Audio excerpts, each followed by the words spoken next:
Alors, maintenant, la question est, que va-t-il se passer si je fais tourner ce demi-cercle de diamètre AB, ce demi-cercle, autour de l'axe des abscisses. Donc, j'ai mon demi-cercle qui est comme ça, et je le fais tourner autour de l'axe des abscisses. Le demi-cercle, il est contenu dans le plan qui est en gris, et le plan qui est en gris, je te rappelle, c'est le plan qui contient l'axe des abscisses en rouge et l'axe des ordonnées en vert. Alors, est-ce que tu as une idée déjà de ce qu'on va obtenir? Je mets fin au suspense, mais tu as déjà peut-être compris. Et donc, voilà ce qu'on va obtenir. Hop.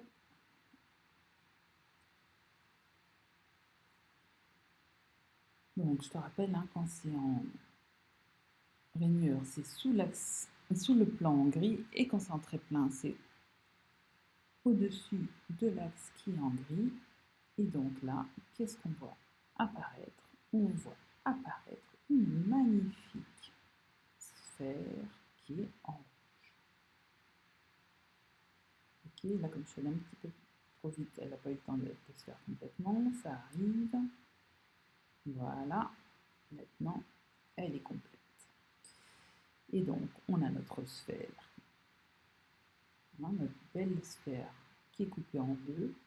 Là on pourrait presque considérer qu'on a la Terre, et que le plan qui est en gris, c'est le plan de l'équateur. Ok. Donc voilà ce qui se passe quand on fait tourner notre demi-cercle autour de l'axe des abscisses. Maintenant, à ton avis, qu'est-ce qui va se passer si je fais tourner ce demi-cercle autour de l'axe qui est en vert, l'axe des ordonnées? Est-ce que tu as déjà une idée? Eh bien, je te montre. Et là, qu'est-ce qu'on voit apparaître? Tu te dis, ah bah c'est la même chose. On voit apparaître une sphère qui est en vert. Ça ressemble beaucoup à ce qu'on avait quand on avait fait tourner notre demi-cercle autour de l'axe des abscisses. Mais si on bouge un petit peu cette figure, on va se rendre compte qu'on n'a pas une sphère complète, mais une demi-sphère. Hop, on l'a coupée en deux, notre orange. Et c'est normal parce qu'en fait, comme le diamètre AB du demi-cercle, il est sur l'axe des abscisses, et que l'axe des abscisses, il est perpendiculaire à l'axe des ordonnées, c'est pour ça que quand tu fais tourner ton demi-cercle, eh bien, les points A et B, en fait, ils restent dans le plan qui contient,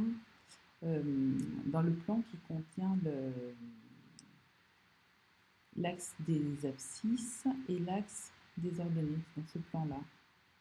C'est pour ça qu'en fait, ta demi-sphère ici,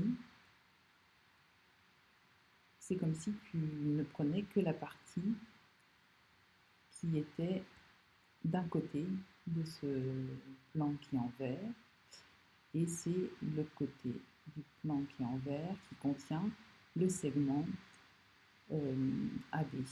Voilà pour cette partie-là.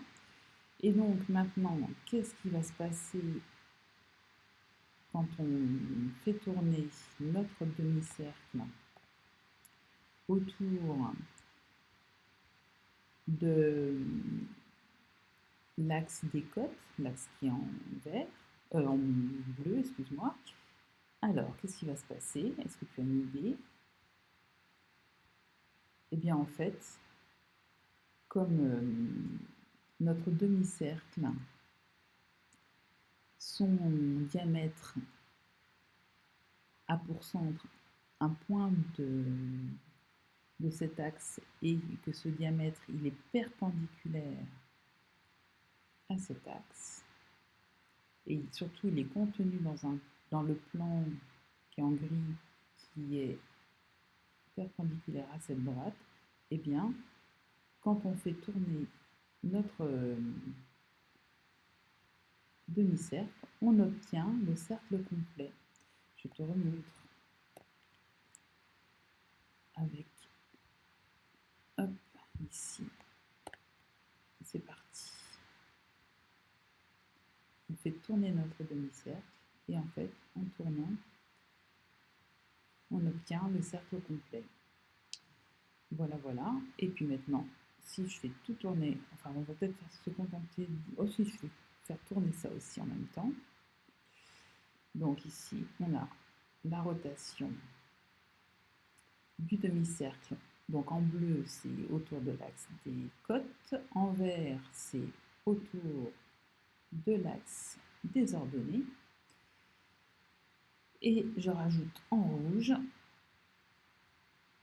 autour de l'axe des côtes, des abscisses, je vais y arriver. Ouh, on fatigue au bout d'un moment. Et voilà ce qu'on obtient. On aura notre sphère complète en rouge, la demi-sphère en vert et l'équateur en bleu. Sauf que là, comme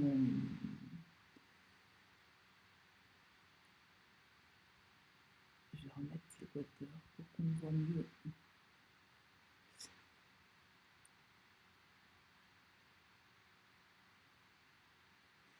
Ouais, on ne voit pas nettement mieux.